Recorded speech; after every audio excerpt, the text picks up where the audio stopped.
No sé cuántos de los que están acá han sembrado alguna vez un árbol frutal. Hay una expresión, una máxima que dice que hay tres cosas en la vida que toda persona que pasa por el mundo debe hacer. Tres cosas, dice. Una es sembrar un árbol, escribir un libro y tener un hijo. Sembrar un árbol, escribir un libro y tener un hijo. Bueno, algunos han hecho las tres cosas, otros han hecho una sola o dos y algunas no han hecho nada. Pero yo he sembrado algo en lugares donde he vivido, he sembrado árboles con la mira, porque los árboles que he sembrado son árboles frutales. Y lo he hecho con esa mira, con esa esperanza, con ese objetivo de comer de esos frutos. Pero hay una cosa, aunque lo siembre y no lo coma, no importa, lo sembraría aunque no lo comiera. ¿Por qué? Porque cuánto he comido de lo que otro sembró. ¿Cuánto han comido ustedes? ¿Cuántas frutas han comido ustedes de lo que otro sembró? Si nadie sembrara, ninguno comíamos. Pero debemos de sembrar, debemos de sembrar. Porque debemos sembrar con un objetivo. El objetivo es tener fruto. Tener fruto. Entonces, bueno, así pasa con las cosas materiales, pero también con lo espiritual, porque Dios espera fruto de nosotros, fruto. Y si somos cristianos o no, una de las cosas que lo dice, que lo evidencia, son los frutos. Jesús dijo estas palabras: por sus frutos los conoceréis. Por los frutos. Entonces, quiero leer aquí en el Evangelio de Lucas, en el capítulo 3, Lucas 3, para leer del verso 1 al 14, Lucas 3.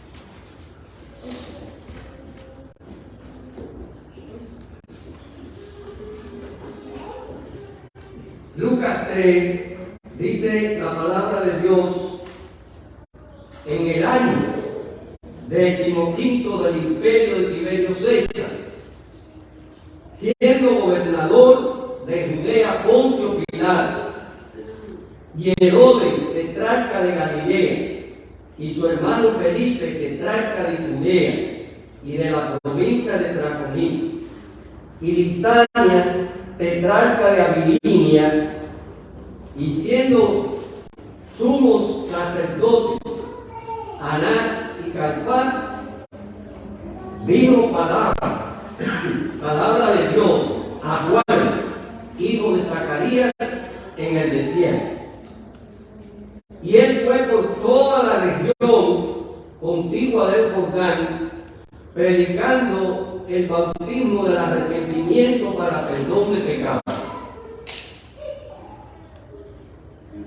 Como está escrito en el libro de las palabras del profeta Isaías, que dice: voz del que clama en el desierto, preparad el camino del Señor, enderezad sus sendas. Todo valle se rellenará, y se bajará todo monte y collado, y los caminos torcidos serán enderezados, y los caminos ásperos allanados, y verá toda carne la salvación de Dios. Y decía a las multitudes que salían para ser bautizados por él: oh generación de víboras, ¿quién os enseñó a huir de la ira venidera? haced pues frutos dignos de arrepentimiento, y no comencéis a decir dentro de vosotros mismos: tenemos a Abraham por padre, porque os digo que Dios puede levantar hijos a Abraham aún de estas piedras. Y ya también el hacha está puesta a la raíz de los árboles. Por tanto, todo árbol que no da buen fruto se corta y se echa en el fuego. Y la gente le preguntaba diciendo: entonces, ¿qué haremos? Y respondiendo les dijo: el que tiene 2 túnicas, dé al que no tiene. Y el que tiene que comer, haga lo mismo. Vinieron unos publicanos para ser bautizados y le dijeron: maestro, ¿qué haremos? Y él les dijo: no exijáis más de lo que os está ordenado. También le preguntaron unos soldados diciendo: ¿y nosotros qué haremos? Y les dijo: no hagáis extorsión a nadie, ni calumniéis, y contentaos con vuestro salario. Amén. Permite, Padre Celestial, que podamos ver la enseñanza tuya y el mensaje que hay detrás de tu palabra, que podamos ser receptivos y podamos ser hacedores de esa palabra. En el nombre de Jesús oramos. Amén. Bueno, pues recordamos el mensaje de Juan. Y debo decir que algunos piensan,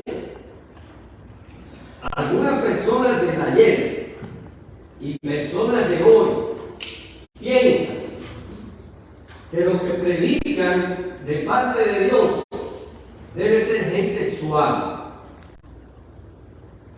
que los predicadores deben estar llenos de tanto amor que no deben ofender a nadie.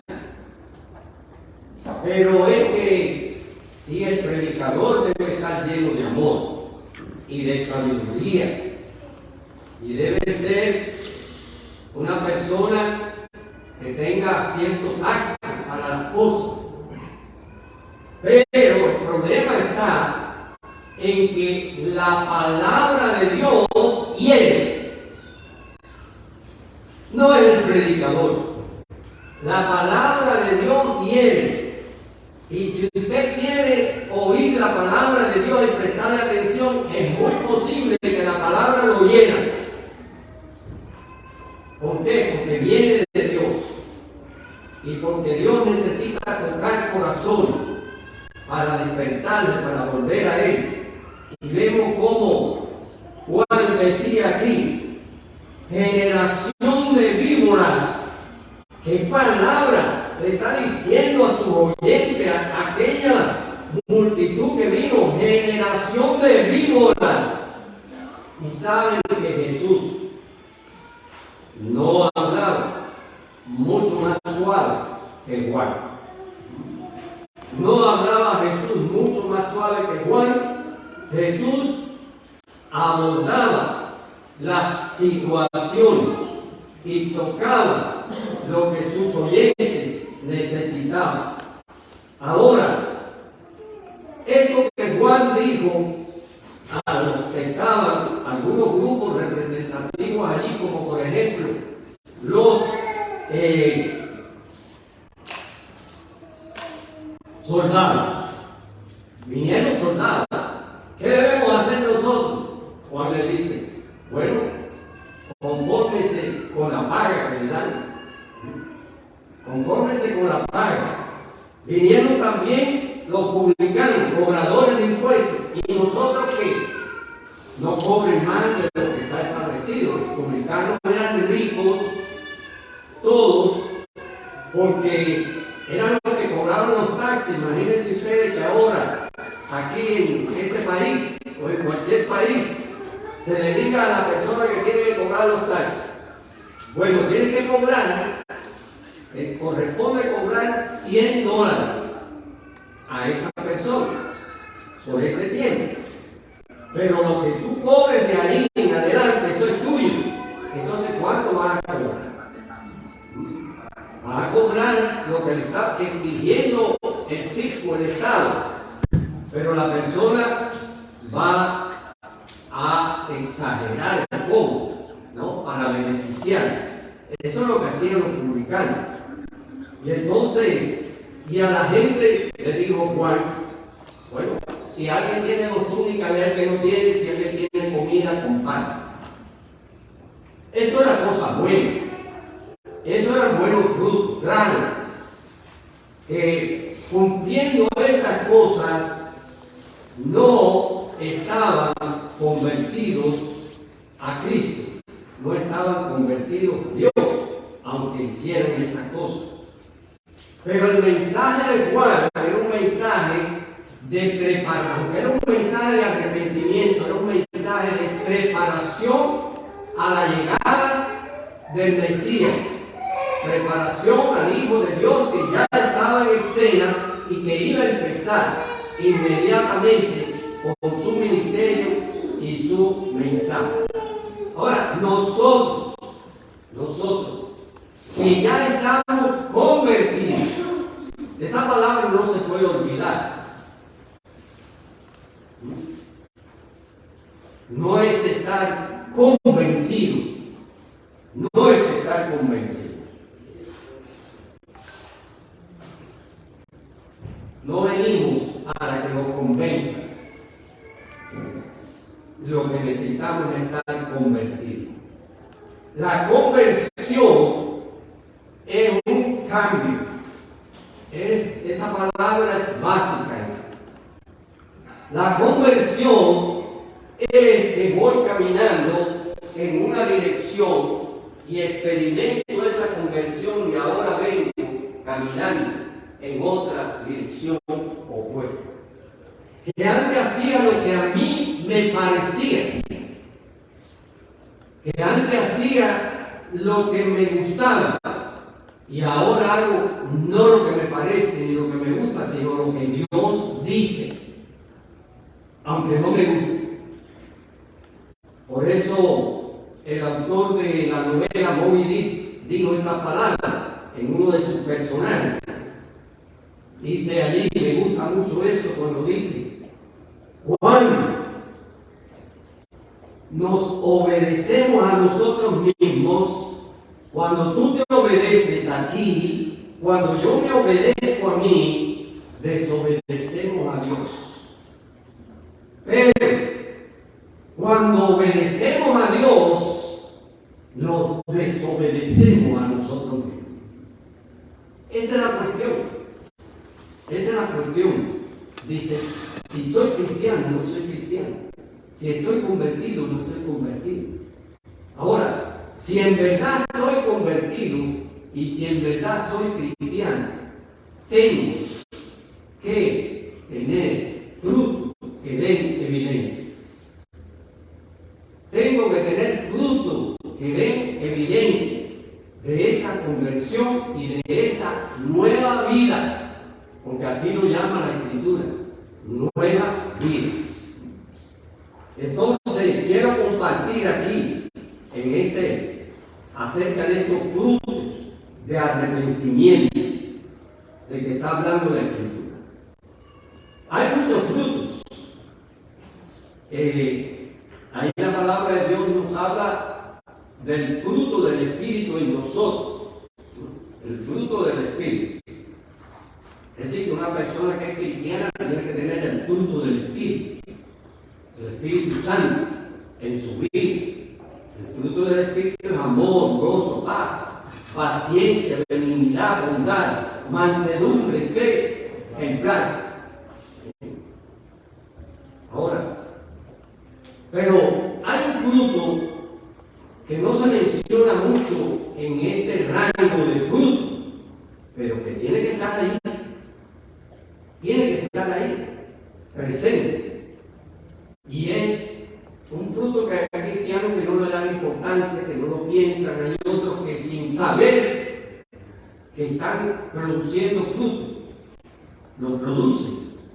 Es el fruto del perdón. El fruto del perdón. Es una de las grandes evidencias que una persona está llena de Cristo y controlada por el Espíritu Santo. Cuando ese creyente, cuando esa persona perdona, practica el perdón. Porque todos necesitamos ser perdonados. Todos necesitamos ser perdonados. Y todos necesitamos perdonar. Entonces, si alguien tiene capacidad y disposición para perdonar, es una evidencia de que el Espíritu de Dios está trabajando en esa vida y que tiene control de esa vida. El Señor Jesucristo enseñó, dice, y perdónanos nuestras deudas o pecados, como también nosotros perdonamos a nuestros deudores. Si eso se aplicara estrictamente al pie de la ley, perdónanos como nosotros perdonamos a los que nos han engañado, a los que nos han ofendido. Si se practicara literalmente, tendríamos problemas, muchos de nosotros los cristianos. Nos daríamos cuenta que no estamos disfrutando del perdón de Dios en la medida que creíamos, porque es que tampoco estamos perdonando en la medida que debemos perdonar. Dice el Señor, y cuando estés orando,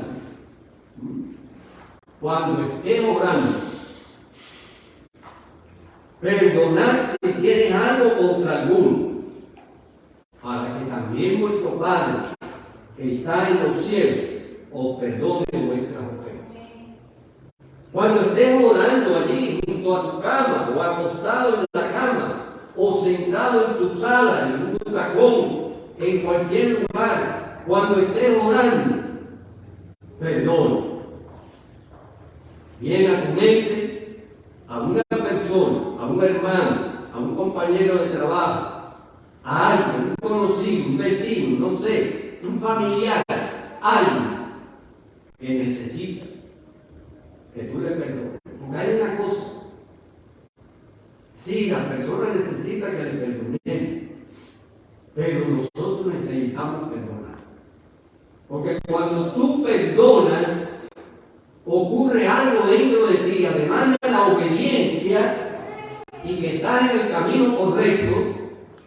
Cuando no perdonamos, es una espina que está aquí dentro. Y cuando tú perdonas, esa espina sale. Esa espina sale. Y tú puedes perdonar sin habérselo dicho. A lo mejor esa persona ya no vive en este mundo. A lo mejor vive en otro país, en otro estado, en otra provincia, en otro lugar distante. Quizás no tiene oportunidad de decírselo, pero cuando tú perdonas, te quitaste aquello que te estaba dañando, que te estaba hiriendo. Y debes hacerlo si lo sabes o no lo sabe la otra persona, si lo acepta o no lo acepta, no importa, pero es que hay que hacerlo. Entonces, Jesús dice, no juzguéis y no seréis juzgados, no condenéis y no seréis condenados, perdonad y seréis perdonados. Ahora, esto es una realidad, y nuestro Señor lo trabaja, lo maneja y lo pone como una prioridad en nuestras vidas. El Espíritu Santo, a través del apóstol Pablo, dijo: antes sed benignos unos con otros, misericordiosos, perdonándoos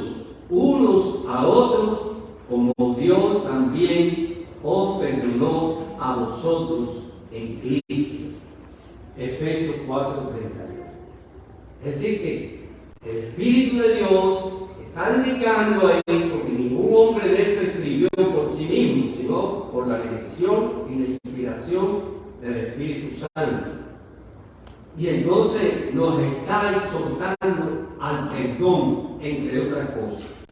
También dice, soportando unos a otros y perdonándoos unos a otros si alguno tuviera queja contra otro. De la manera que Cristo os perdonó, así también hacedlo vosotros. Entonces, estamos llamados a perdonar, necesitamos perdonar para el bien del otro y para el bien de nosotros. Perdonar es un asunto divino.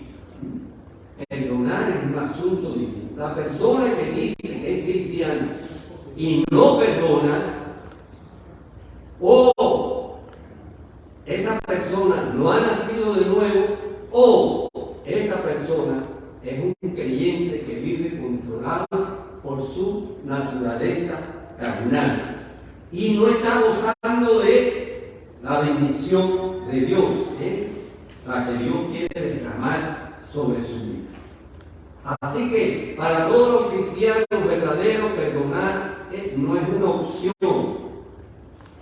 no es si quiere o no quiere.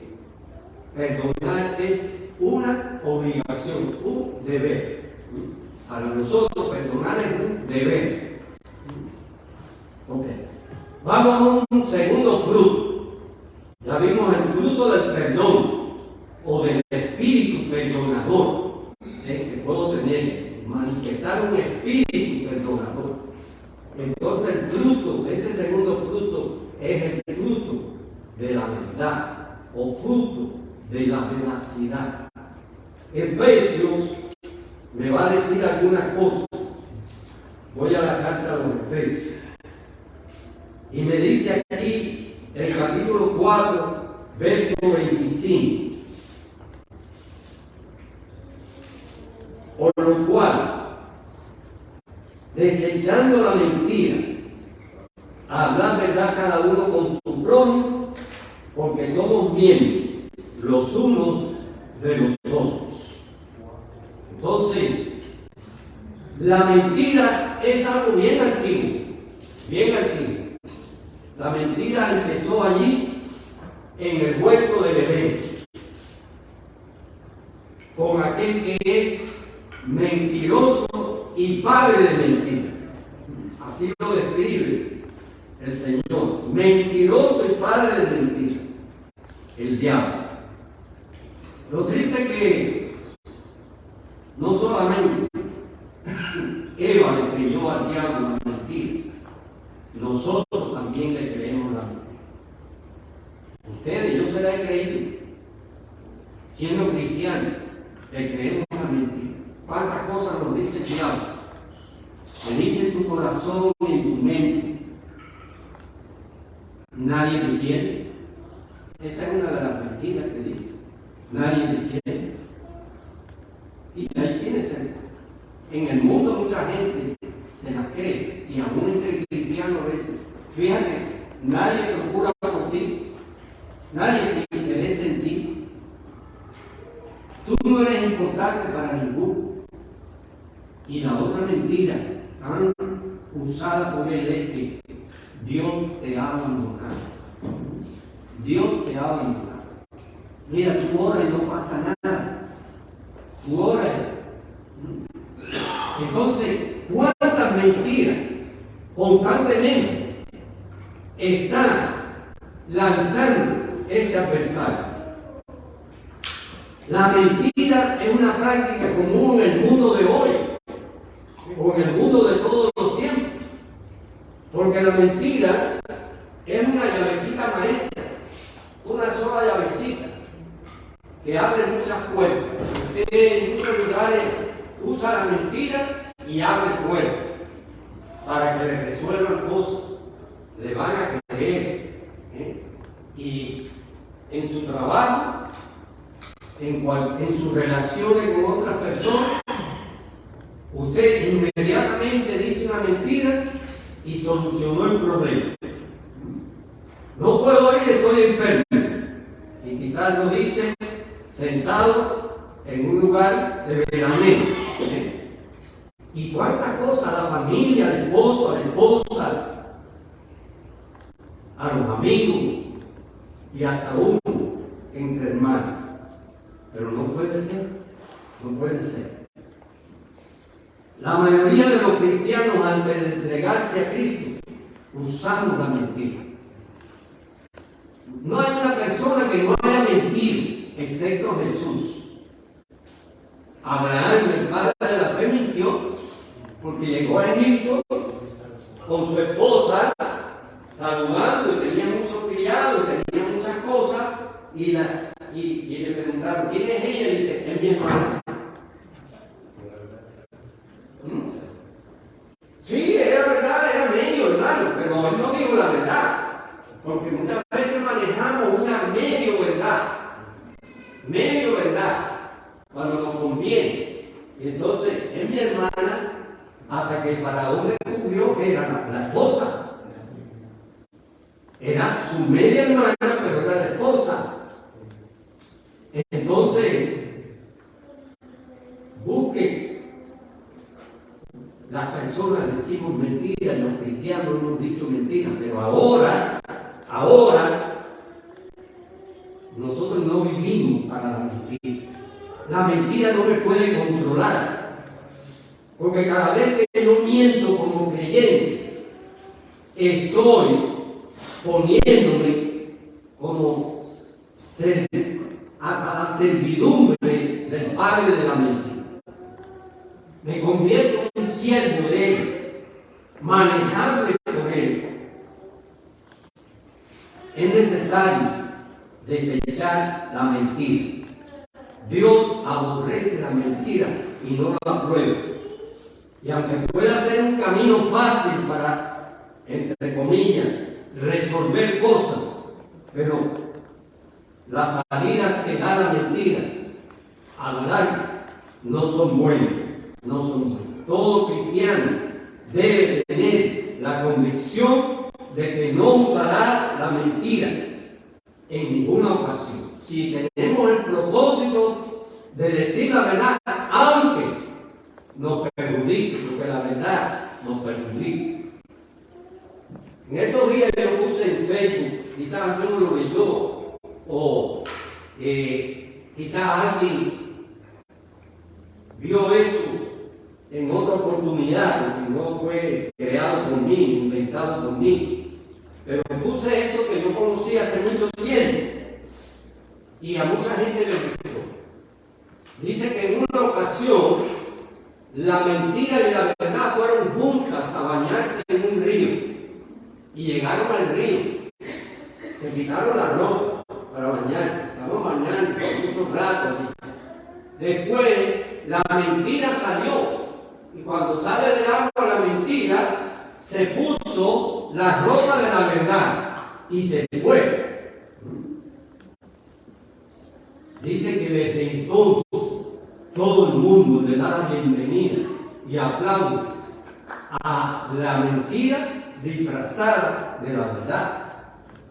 Y la gente rechaza la verdad porque la verdad anda desnuda. La verdad está desnuda y esa verdad desnuda la gente la rechaza. El mundo prefiere la mentira con apariencia de verdad y rechaza la verdad porque esté desnuda. Esa es una verdad, es una realidad en la vida. Entonces, bueno, es necesario hablar la verdad con el prójimo. Ese prójimo puede ser lo mismo un familiar mío, que puede ser un compañero de trabajo, un hermano de la iglesia, un vecino, que alguien que me encuentro casualmente en un momento dado. Cuando se usa la mentira, se evidencia, cuando no se usa la mentira, se evidencia que estamos en un fruto de vida nueva. Rápidamente, en Efesios, sigo leyendo Efesios, porque aquí está bien cargadito, este capítulo 4 de Efesios, muy bueno, y me dice, desde el verso 26, Efesios 4, 26, airaos, pero no pequéis, no se ponga el sol sobre tu enojo, ni dé lugar al diablo. El que hurtaba no hurte más, sino que trabaje haciendo con sus manos lo que es bueno para que tenga que compartir con el que padece necesidad. Ninguna palabra corrompida salga de vuestra boca, sino la que sea buena para la necesaria edificación, a fin de dar gracia a los oyentes. Y termina este pedacito aquí. Y no contristéis al Espíritu Santo de Dios, con el cual fuiste sellado para el día de la redención. Bueno, aquí hay un fruto. Es el fruto del dominio propio. Esa palabra dominio propio aparece en otras versiones. Dice,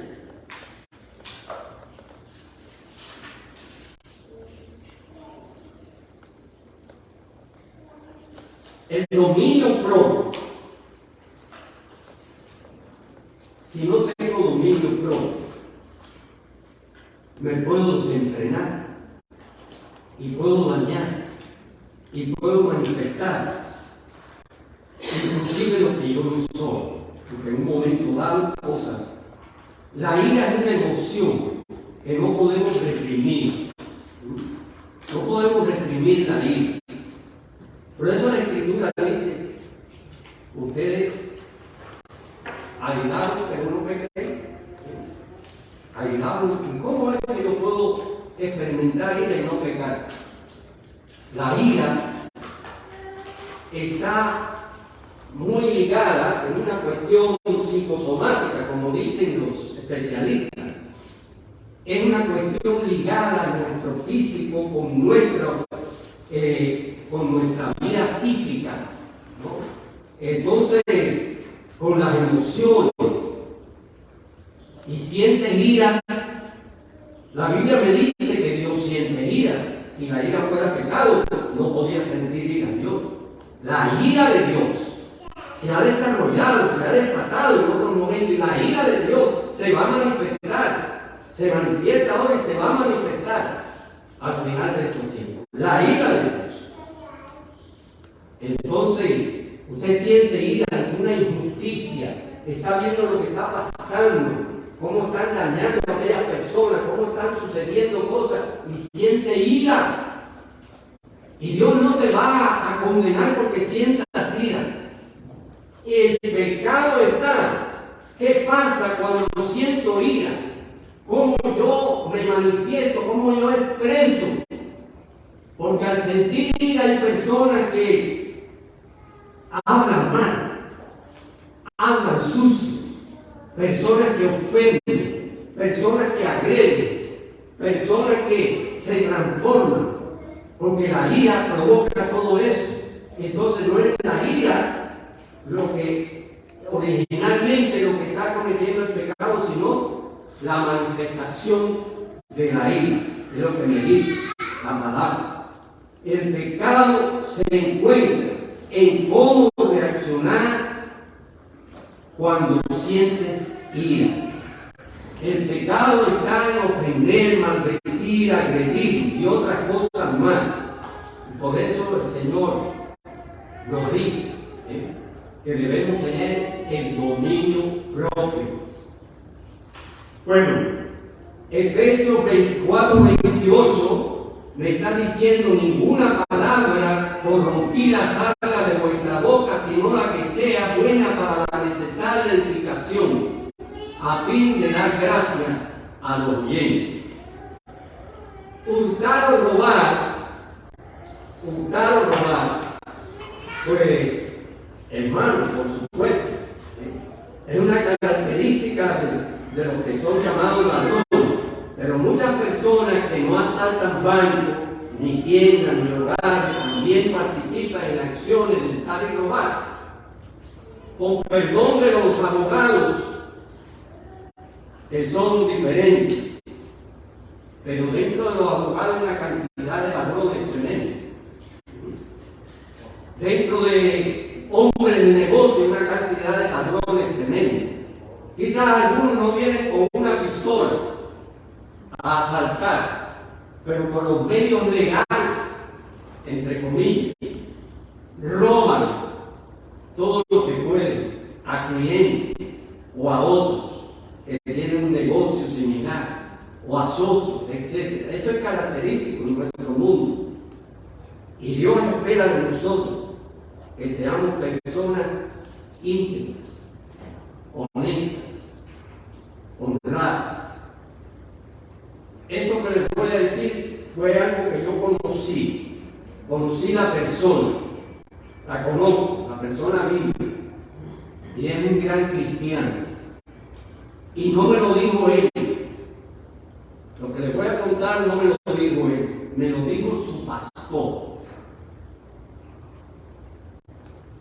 En un país de este continente, un cristiano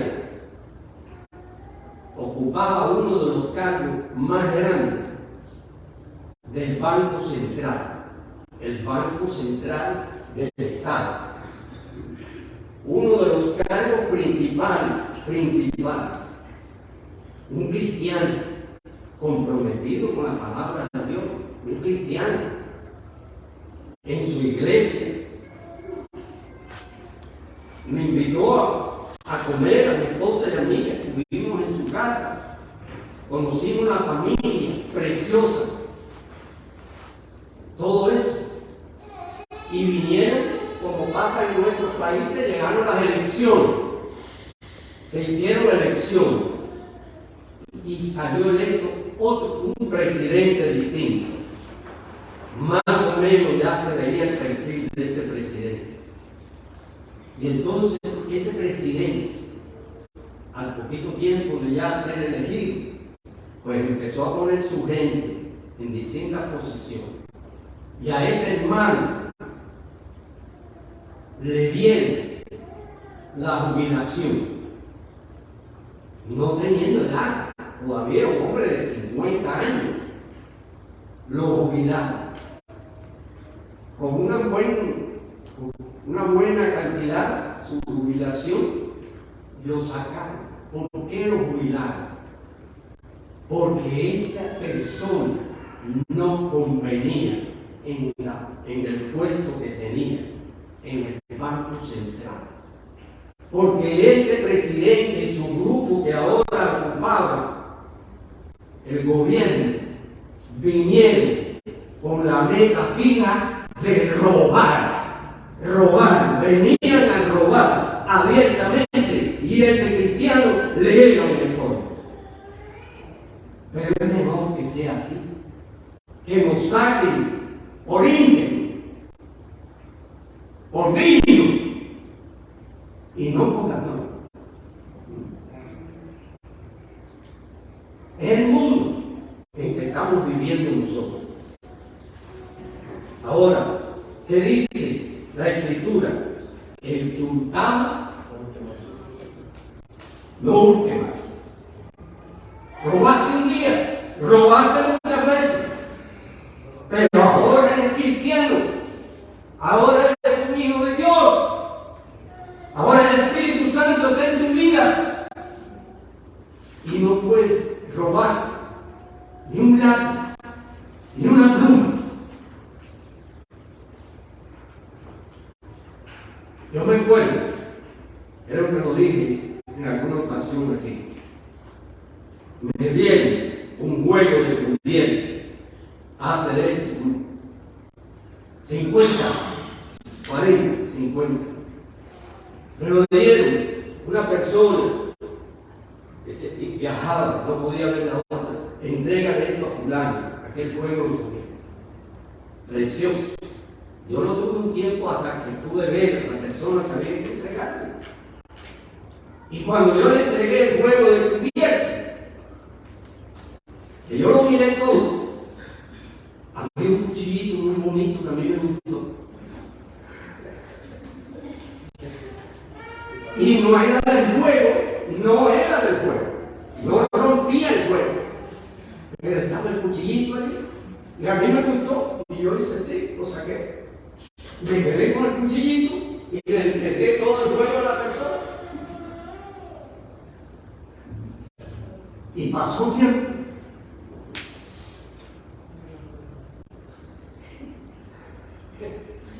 el cuchillo lo tenía yo metido aquí, ese cuchillo me lo metí aquí, porque era adentro de mi corazón ahí, aquel cuchillo. Pasaron años y un día se lo dije. La persona me dijo, olvídate de eso. Eso no tiene importancia. No tiene importancia para ella, pero para mí sí. Porque eso no era mío. ¿Qué cosa es eso? Eso tiene un nombre, brutal, robar. No se le puede cambiar el nombre. Entonces, no es robar cosas llamativas, extraordinarias. Tenemos que enseñar a nuestros hijos, a nuestros nietos, que no se toma nada de lo que no es de nosotros. Hay que enseñarlo. Eso es, a mí me lo enseñaron. Mi papá y mi mamá en ese tiempo no eran cristianos. Y nos enseñaron a mi hermano y a mí a no tomar absolutamente nada. Y ya yo era cristiano, había leído la Biblia y estaba en los caminos del Señor, pero con una licencia que nadie me dio y con una frescura que yo no debía haber tenido, yo tomé aquella pequeña que no era mía. Entonces, por último, leyendo aquí Efesios 4:29, dice la Escritura: ninguna palabra corrompida salga de vuestra boca, sino la que sea buena para la necesaria edificación, a fin de dar gracias a los oyentes. Bueno, dice la Escritura que de la abundancia del corazón habla la boca. Entonces, cuando hablamos, estamos sacando lo que está dentro. Estamos sacando lo que está dentro de nosotros. Cuando una persona habla palabras sucias, corrompidas, de mal gusto, lo que ha hecho es destapar algo que está allí acumulado en su corazón, en el interior de su vida. Ahora, si Cristo limpia y sí limpia, porque dice que la sangre de Jesucristo nos limpia de todo pecado. Si Cristo limpia, si limpió el corazón, los labios los limpia. Limpia todo. Limpia nuestro corazón, limpia nuestro labio. Entonces, hermanos, es necesario tener vidas limpias. Vidas limpias. Que el Espíritu Santo tenga control de nosotros. Por eso dice la Escritura aquí: no contristéis al Espíritu Santo. ¿Qué es contristar? ¿Ponerlo triste? Ponerlo triste. Hay varios mandamientos sobre el Espíritu Santo. Uno de ellos dice: no apagues al Espíritu. ¿Cómo apagamos el Espíritu? Cuando tú tienes una fogata y tienes varios palos encendidos, varios leños encendidos y está fuerte el fuego de la fogata, vienes y saca uno para acá, saca otro para allá, saca ahí, va separando todas esas palos encendidos y la fogata se va a apagar. Cuando tienes muchos carbones encendidos y hay una llama alta que puedes cocinar con esa llama, poner una olla allí, pero si vienes con una tenaza y empiezas a separar cada carbón encendido, se apagaron.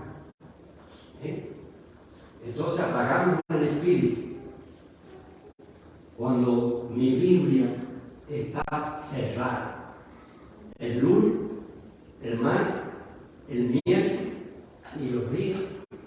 tal día a la semana, o no sé qué, tenemos la Biblia cerrada.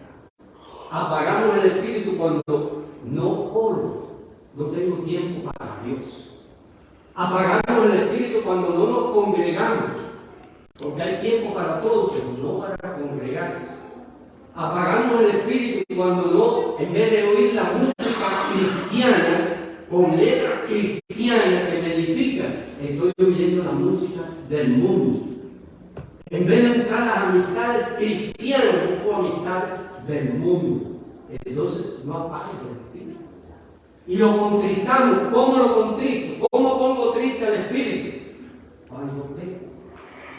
Cuando peco, pongo triste al espíritu. Entonces nos está llamando aquí la palabra de Dios a no pecar. Estos frutos de perdón, veracidad, dominio propio, honradez y limpieza interior honran a Dios y damos testimonio de lo que es ser un hijo de Dios. El mundo que te conoce a ti, que me conoce a mí, le predicamos el Evangelio, pueden hacer así con la cabeza, pero no les impacta el mensaje que le damos del Evangelio. Les impacta cuando nos ve a nosotros vivir el Evangelio. Vivir una vida diferente, una vida nueva. Que Dios les bendiga, que sea con cada uno de ustedes, que nos ayude el Señor a llevar frutos dignos de arrepentimiento. Amén.